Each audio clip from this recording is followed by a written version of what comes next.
in the 1940s when Bhagat Singh came to Chennai. 1940వ సంవత్సరం ఆ కాలంలో ఆరంభ దినాల్లో సోదరుడు భగత్ సింగ్ గారు చెన్నై పట్టణానికి వచ్చినప్పుడు there was a great revival and everyone was on fire on evangelism. చూడండి అక్కడ ఎంతగానో గొప్ప ఉద్యమం కలిగింది. అందరూ కూడా సువార్త ప్రకటించే విషయంలో ఎంతో ఉద్యమంతో నింపబడ్డారు. There was a man who was not much educated. He said, "I am going to win souls, but where can I go where I can find a lot of people?" Then he said, "Marina Beach is a place where many people come. Let me go there." So he went there. ఒక వ్యక్తి ఈతిగా నేను ఆత్మ సంపాదిస్తాను, ఎక్కడైతే ఎక్కువ మంది ఉంటారో అక్కడికి వెళ్ళి నేను ఆత్మ సంపాదిస్తాను అంటున్నాడు. ఎక్కడండి ఎక్కువ మంది నేను కనుగొనేది అని ఆలోచించినప్పుడు ఆ వ్యక్తి ఏమనుకున్నాడంటే మెరీనా బీచ్ కి వెళ్దాము, మెరీనా బీచ్ కి వెళ్తే చాలా మంది అక్కడ ఉంటారని అనుకున్నాడు. So he went to Marina Beach. కాబట్టి మెరీనా బీచ్ కి వెళ్ళాడు. So he was seeking for some good client. A good client. ఎవరైనా ఒక వ్యక్తి వస్తాడా అని చెప్పేసి ఎవరైనా తగులుతాడా అని చెప్పేసి ఆ యొక్క మెరీనా సముద్ర తీరంలో నిలబడి కూర్చొని ఉంటున్నాడు. So there was a bench there and there was one man sitting with a very sad face like this. చూడండి అక్కడికి వెళ్తే ఇప్పటికి ఆ మెరీనా బీచ్ లో ఒక బెంచ్ ఉంది. ఆ బెంచ్ మీద విచారవదనంతో ఒక వ్యక్తి కూర్చొని ఉన్నాడు. So he went and sat on the other side. ఇక ఈ సోదరుడు వెళ్ళి ఇంకొక చివరన కూర్చున్నాడు ఆ బెంచ్ కి. Then everybody has starting trouble now. So how to start?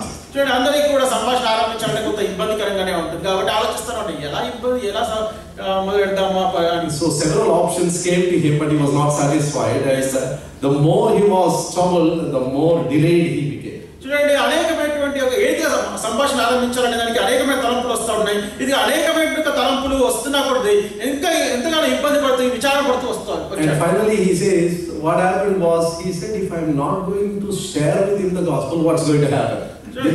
His thought process. చివరికి ఏం ఆలోచిస్తూ వచ్చాడంటే ఒకవేళ ఈ వ్యక్తితో నేను స్వార్థ పంచుకోకపోతే ఏమవుతుంది? He'll go to hell. నరకానికి వెళ్తాడు. Oh, how terrible is that hell? ఎంత భయంకరంగా ఉంటుంది అది నరకం. The more he thought about it, he began to actually sob and weep. చూడండి this man began to weep. So ఈ యొక్క నరకము ఈ యొక్క వ్యక్తితో స్వార్థ పంచుకోకపోతే ఏం సంభవిస్తుందని దాని గురించి ఆలోచించడంతో ఈ సహోదరునికి ఏడవ మొదలు పెట్టాడు.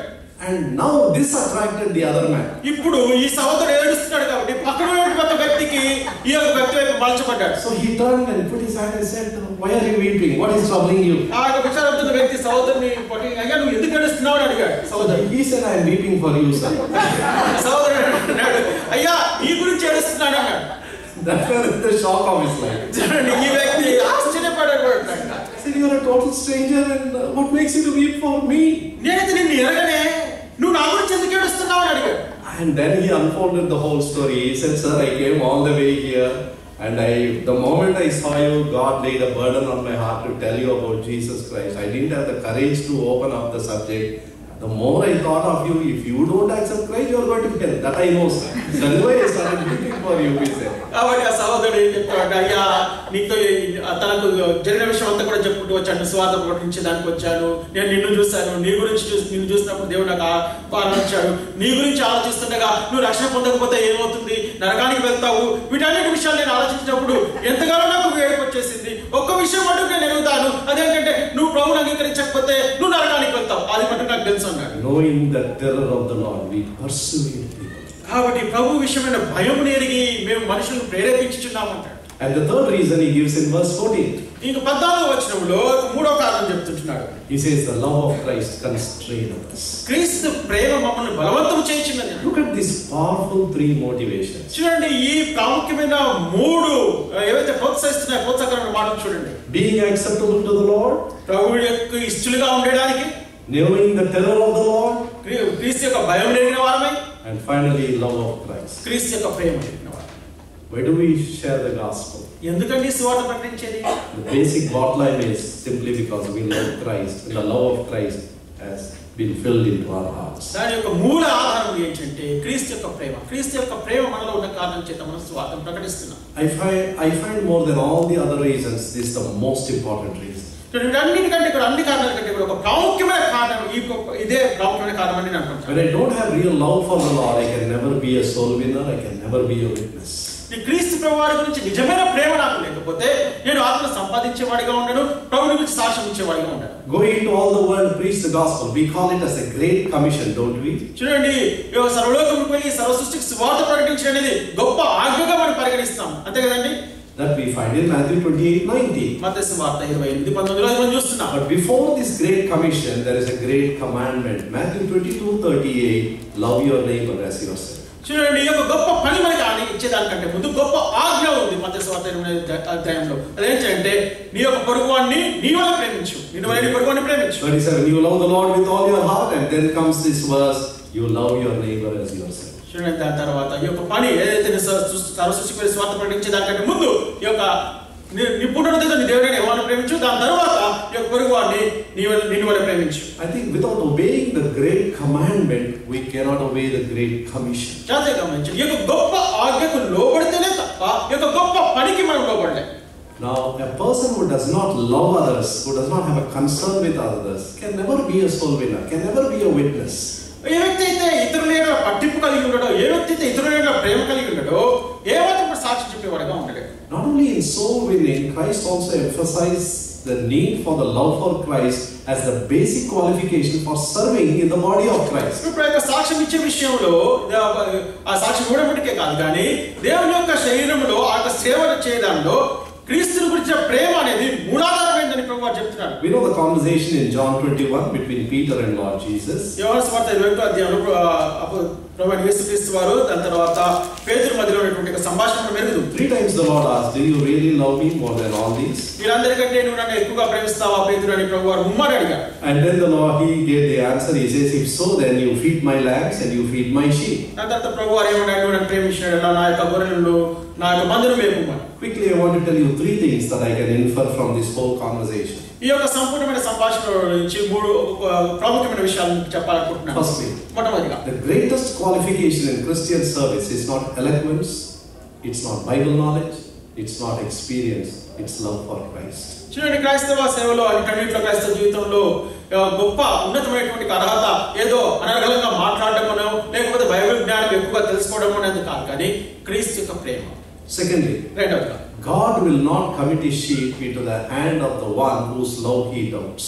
చూడండి, ఒక వ్యక్తి యొక్క ప్రేమ గురించి అనుమానం ఉన్నట్టయితే అటువంటి ఒక వ్యక్తికి తన యొక్క మందును అప్పగించడానికి ప్రభువు వారు ఏమాత్రం ఇష్టపడరు. Thirdly, మూడవదిగా, the one who loves will surely feed. ఏ వ్యక్తి అయితే ప్రేమిస్తాడో ఆ వ్యక్తి పోషిస్తాడు. So the greatest qualification in Christian service is love for Christ. క్రైస్తవ సేవలో గొప్ప అర్హత ఏంటంటే క్రీస్తున ప్రేమ. The love of Christ that makes us to go towards the lost. The love of Christ that makes us to minister to others in the body of Christ. క్రీస్తు యొక్క ప్రేమనే ఇతరుల గురించి వెతికేదానికి, నశించిన ఆత్మల గురించి వెతికేదానికి మనల్ని పంపిస్తా ఉంది. ఇతరులను సేవించేదానికి కూడా ప్రభువు యొక్క ప్రేమే కారణమవుతుంది. This is a love which I cannot produce. ఈ ప్రేమ నేను ఉత్పత్తి చేయలేను, నేను తీసుకురాలేను. All the servants of the world cannot produce this love in us. ఈ లోకంలో అన్ని ప్రసంగాలన్నీ కలిసి కూడా ఈ క్రీస్తు ప్రేమను తీసుకురాలేము. We thank God. The love of God is poured out into our hearts by the love that God has given to us, by the Spirit that He has given to us. Romans chapter 5 and verse 5. రోమీ 5 ప్రకారం దేవునికి వందనాలు ఇచ్చేదంటే ఆ యొక్క క్రీస్తు ప్రేమ, దేవుని యొక్క ఉన్నతమైన ప్రేమ మనలో కుమ్మరించి ఆ యొక్క ప్రేమ ద్వారా క్రీస్తు ప్రేమ ద్వారా ఇవన్నీ జరుగుతున్నాయి. Shall we pray? ప్రార్థన చేసుకుందాం. As we look to the Lord in this closing session, ఈ యొక్క ముగింపు సందర్భంలో మనం ప్రభు వారు చూస్తుండగా shall we ask the Lord, Lord, give me that passion to be a witness to you. ప్రభువా, నీకు సాక్షిగా ఉండాలనే ఒక ప్రగాఢ వాంఛ నాకు కలుగజేయి అని మనం ప్రభువుని అడుగుతామా? You have kept me alive on this earth that I may be a witness unto you. ప్రభువా, నీకు సాక్షిగా ఉండే దాని నిమిత్తమే ప్రభువా నన్ను ఈ భూలోకంలో సజీవునిగా ఉంచావు. Help me to fulfill this great ministry. ఈ గొప్ప పరిచర్య నెరవేర్చడంలో నువ్వు నాకు సహాయం చేయి. You need to make a conscious decision. నేను కూడా ఎంతో స్పష్టత కూడుకున్నటువంటి ఒక తీర్మానం చేసుకోవాలి. First of all, to recognize where we are today. మొట్టమొదటిగా మనం ఎక్కడ ఉన్నామో దాని గురించి గుర్తించడము. And secondly, to tell the Lord, Lord, I want to rise up from this place and come to your expectation. రెండవదిగా, ప్రభువా, మీరైతే ఆశిస్తున్నారో ఏదైతే కోరుతున్నారో ఆ యొక్క స్థాయికి నేను చేరాలనుకుంటున్నాను. ఇక్కడ నుంచి లేచి ఆ స్థాయికి చేరాలనుకుంటున్నాను. If I follow you, you promise to make me a fisher of men. ప్రభువా, నేను వెంబడిస్తున్నట్లయితే మనుషులు పట్టే జాలలుగా నన్ను చేస్తానని వాగ్దానం చేశారు. You never asked me to fish men. You said you will make me a fisher of men. ప్రభువా, వెళ్ళి మనుషులు పట్టమని నన్ను కోరలేదు, నన్ను అడగలేదు, కానీ ప్రభువా నువ్వే నన్ను మనుషులు పట్టే జాలలుగా చేస్తానని చెప్పావు. Oh Lord, help me to follow you. ప్రభువా, నేను వెంబడించినట్టు నాకు సహాయం చేయి. Maybe you are discouraged in your attempts in the past. గతంలో నువ్వు అనేక సార్లు దీని నుంచి ప్రయత్నించి నువ్వు నిరుత్సాహపడ్డావు. Probably you are swallowed up in your own problems that you don't have any more time to think about others. బహుశా నీ సొంత సమస్యలతో నువ్వు పూర్తిగా కుంగిపోయావేమో, లోపల ఉండిపోయావేమో, ఇతరుల గురించి ఆలోచించే ఒక సమయమే నీకు లేదేమో. Ask the Lord for a fresh perspective and a fresh vision of who Christ is. క్రీస్తు ప్రభువారు ఏమై ఉంటున్నారో అనే దాని గురించి ఒక తాజా ఒక దర్శనము గమనిక కావాలని ప్రభువుని కోరుకో. Ask the Lord, Lord, if you can take ordinary people and give an extraordinary strength and power to minister to you, use me also today. ప్రభువా సామాన్యమైనటువంటి ప్రజల్ని తీసుకొని ప్రభువా నీకు పరిచయం చేసే నిమిత్తమై అసమానమైన వారిగా వారిని వాడుకున్నట్లయితే ప్రభువా నన్ను కూడా తీసుకొని ఆ రీతిగా వాడుకో. The best thing that we can do is to be available to Him. మనం చేయగలిగిన శ్రేష్టమైన పని ఏంటంటే ఆయనకు మనం అందుబాటులో ఉండడం. The Spirit is His. ఆత్మ ఆయనది. The message is His. పరిశుద్ధాత్మ వర్తమానం ఆయనదే. The empowerment is His. ఆయన శక్తివంతులుగా చేసేది ఆయనే. The fruitfulness is His. ఫలాలు తీసుకొచ్చేది కూడా ఆయన. We are only available to Him. కేవలం మనం అందుబాటులో ఉండాలి. As we trust the Lord wants to do great things in and through our lives. ప్రభు పైన మనం ఇంకా నమ్మకం ఉంచినా కొలది ప్రభు వారు మనలో మన ద్వారా గొప్ప కార్యాలను చేయాలనుకుంటున్నాడు. The Bible certainly says God is not partial. దేవుడు పక్షపాతి కాదు అని బైబిల్లో స్పష్టంగా చెప్తాం.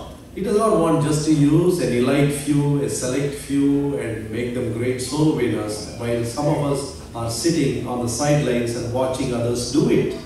చూడండి, ఇప్పుడు ఏదో కొంతమంది వారే లేకపోతే ఉన్నతమైన వారే ఒక ప్రత్యేకమైన గుంపునే తీసుకొని ప్రభు వారంతిగా గొప్ప కార్యాలు చేస్తారని అనుకోవద్దు. సామాన్యమైన వారు పక్కన ఉండి చూస్తున్న వారు గమనిస్తున్నారు, వారందరినీ కూడా వాడుకుంటారు. My dear brother and sister, have you recognized you are a reconciler and an ambassador for Christ? ప్రియ సహోదరి సహోదరుడు, గమనించావా, నువ్వు గుర్తించావా, నువ్వు సమాధానపరిచేవాడివని, నువ్వు రాయబారివని నువ్వు గమనించావా? God expects you and me to be peacemakers and also fishers of men.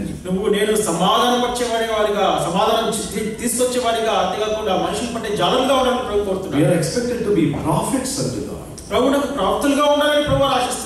God wants to do a miracle in our lives. మన జీవితంలో ప్రభువారు ఒక గొప్ప అద్భుత కార్యం చేయాలని కోరుతున్నాడు. We can tell God very plainly, Lord, I have no hope on me. I have been disappointed. I have seen defeat in my life, but this morning I want to place my life in your hands. Do something new in my life. ప్రభువారితో నువ్వు చెప్పవచ్చు ఎంత నమ్మకంగా ఏంటి, ప్రభువా నేను ఎంతో నిరుత్సాహంలో ఉంటున్నాను, నా యొక్క జీవితంలో నేను ఎంతగానో ఓడిపోయిన వాడిగా ఉంటున్నాను, కానీ ఈ యొక్క ఉదయకాల సమయంలో నాకు గొప్ప కార్యం, నూతన కార్యాన్ని చేయని ప్రార్థించవచ్చు. If you can use anybody else, why not me, Lord? ప్రభువా ఇతరులను వాడుకున్నట్టయితే ప్రభువా నన్నెందుకు వాడుకో? Give me that love for you. నీ గురించిన ప్రేమను నాలో కలిగి make me a blessing to others. ఇతరులకు ఆశీర్వాదంగా నన్ను మార్చు. The Lord can do a great thing in your life. ప్రభువా నీ యొక్క జీవితంలో గొప్ప కార్యం చేయగలడు. If this is your commitment and your desire, and if you wish to put your hand up, kindly put it up. I would like to pray for you and pray for all of us. ఇది నీ యొక్క తీర్మానము. ఇది నీ bless you, brother. God bless you, sister. God bless you, sister. God bless you, brother. God bless you. God bless you. God bless you, sister. God bless you. Yeah, God bless you. Loving Father, we are racing against time and we are losing opportunities daily. ప్రభువా మేము అనుదినం కూడా అనేకమైన అవకాశాలు కోల్పోతున్నటువంటి వారిగా ఉంటున్నాము. We know we are so near to your coming. ప్రభువా మీ యొక్క రాకడ నిమిత్తం ఎంతో సమీపంగా ఉన్నామని ఎరుగుము. And we are approaching the day of accountability. ప్రభువా లెక్క అప్పచెప్పవలసిన యొక్క దినానికి ఎంతో సమీపంగా మేము వస్తున్నాము. Give us a grace that we may also have the dream and the vision like Spurgeon, where hundreds would run to us and say, because of you, because you gave us this gospel, we are here in heaven today. ప్రభువా స్పర్శం గారిలాగా అటువంటి యొక్క వాంఛను, అటువంటి యొక్క ప్రభువా కళను మీరు మాకు దయచేయండి. తద్వారా ప్రభువా ఏదైతే సహోదరు చెప్పగలిగాడు అంటే ఆ యొక్క రాజుని నేను సంధించడానికి వెళ్ళినప్పుడు వందల కొద్ది మంది వచ్చి మీ ద్వారా ప్రభువుని మేము ఎరిగామని చెప్పేటువంటి యొక్క ఆ యొక్క భారాన్ని మీరు మాకు దయచేయండి. This ministry which you did not entrust with the angels, you have given to us. ప్రభువా ఈ పరిచర్య మీరు దేవునికి ఇవ్వలేదు, కానీ ప్రభువా మీరు మాకు అప్పచెప్పారు. The eternity of the other man depends upon our spoken word. ప్రభువా ఎదుటి వ్యక్తి యొక్క నిత్యత్వము అది మేమైతే ప్రభువా మేము మీద మాట్లాడుతున్నామో అయితే వాక్య పరిచర్య నోటి ద్వారా చేస్తున్నామో దాని మీద ఆధారపడింది. Lord, touch our hearts, fill it with the love for Christ. ప్రభువా మా యొక్క హృదయాన్ని తాకండి, క్రీస్తు యేసు ప్రభువా యొక్క ప్రేమతో మా యొక్క హృదయాన్ని నింపండి. Touch our lips and put the gospel into our mouths. ప్రభువా మా యొక్క పెదవులు తాకి సువార్త మా యొక్క నోటిలో ఉంచండి. We will go and tell. ప్రభువా మేము వెళ్ళి ప్రకటించాలి. we may return and show the goodness of Lord even through our lives. So మా యొక్క బ్రతుకులు మా జీవితాల ద్వారా కూడా దేవుని యొక్క మంచితనాన్ని గొప్పతనాన్ని మా జీవితాల ద్వారా మేము కనబరుచుకుందాం. Please help us, Lord. ప్రభువా మీరు మాకు సహాయం చేయండి. We know without your help we cannot do this. ప్రభువా మీ యొక్క సహాయం లేకుండా మేము ఏమీ చేయలేమనే సంగతి మేము ఎరుగుదాం. What good is our life if we are not productive, if we do not beget children for you? ప్రభువా నీ నిమిత్తము నాయన బిడ్డల్ని కనకపోతే నాయన ప్రభువా క్రీస్తు యొక్క బిడ్డల్ని ఉత్పత్తి చేయలేకపోతే ఎంత దౌర్భాగ్యకరమైన జీవితం. We find so much need all around us. ప్రభువా మా చుట్టూ చూసినట్లయితే ఎంతో గొప్ప అక్కర ఉంటుంది. But give us, Lord, that motivation and give us that passion and give us that burden that we may be a blessing to others. ప్రభువా మేము ఇతరులకు ఆశీర్వాదకరంగా ఉండే ఒక ప్రోత్సాహము ఆ యొక్క పురిగొల్పును ప్రభువా మీరు మాకు దయచేయండి. We pray for those who raise their hands. ప్రభువా వారి గురించి ప్రార్థిస్తున్నాము. We especially pray for our brothers and sisters who have come all the way from India. You have placed them on this foreign soil where there are so many nationalities. ప్రభువా ప్రత్యేకంగా మా యొక్క సహోదరులు ఎవరైతే సహోదరులు భారతదేశం నుంచి వచ్చారో వారిని తీసుకొచ్చి ఈ యొక్క అమెరికా భూమి మీద ఉంచారు. ఈ యొక్క అమెరికా దేశంలో అనేక జాతులు వారు ఉంటున్నారు. Whatever be the reason that brought them here, ఏ కారణం చేత ఇక్కడికి తీసుకొచ్చినప్పటికీ, yet your reason is that you might use them as missionaries on this soil. అయితే ప్రభువా ఏ కారణం చేత ఇక్కడికి వచ్చినప్పటికీ కూడా ప్రభువా ఈ యొక్క దేశంలో ప్రభువా నీ యొక్క సాక్షులుగా సువార్థికులుగా ఉండాలనేదే మీ యొక్క కారణం. It's not going to different countries have already come here. ప్రభువా నానా దేశాలకు వెళ్ళేదానికంటే బదులుగా నానా దేశాలే ఈ యొక్క దేశంలో ఉంటున్నాయి. Lord, give them the grace and give us all thy grace that we may be able to reach out to people and Lord, exhibit the love of Christ to them. ప్రభువా మేము బయటికి వెళ్ళి నాయన ప్రభువా క్రీస్తు యేసు ప్రభువారి యొక్క సువార్తను ప్రకటించేటువంటి దానికి మీరు మాకు సహాయం చేయవలసిందిగా కోరుతున్నాం. Continue to speak to us. ఏదైనా మీరు మాతో ముచ్చటించండి. Sanctify me, sanctify us, and Lord, forgive me if I have spoken anything beyond my experience. Lord, I want to enjoy all these truths in my own life on a daily basis. ప్రభువా నాయన ప్రభువా ఇంతవరకు మీకు సాయం చేసినప్పుడు వందనాలు ప్రభువా. నాయన ప్రభువా నాకు అనుభవానికి మితిమీరి ఏదైనా మాట్లాడినట్టయితే నన్ను క్షమించండి. వీటన్ని సత్యాలు నా యొక్క జీవితంలో అనుదినం నేను అనుభవించాలని కోరుతున్నాను. We want all of us to be very practical Christians so that we can experience the power of Christ, the power of the gospel working both in our lives and in the lives of others. ప్రభువా క్రియాపూర్వకమైన క్రైస్తవులుగా ఉండి నాయన ప్రభువా మా యొక్క జీవితం అంతటిలో మా ద్వారా నాలోను నాయన ప్రభువా క్రీస్తు ప్రభువా యొక్క శక్తిని అనుభవించినట్టు మీరు మాకు సహాయం చేయండి. If there is any dear one yet to know you, Lord, open their eyes, help them to call on you and help them to experience and receive the gift of eternal life. ప్రభువా ప్రియులు ఇంకెవరైనా మిమ్మల్ని ఎరగకుండా ఉంటే ప్రభువా యొక్క నేత్రము తెరిచి ఆ యొక్క నాయన ప్రభువా ఉచితంగా మీరు అనుగ్రహించిన రక్షణ ఈవిని పొందుటకు సహాయం చేయండి. We ask all these things in the precious name of our Lord and Savior Jesus Christ. ఇవన్నీ కూడా మా ప్రభువు మా రక్షకుడైన యేసుక్రీస్తు వారి ప్రశస్త నామములో అడిగి వేడుకుంటున్నాము తండ్రి. ఆమేన్.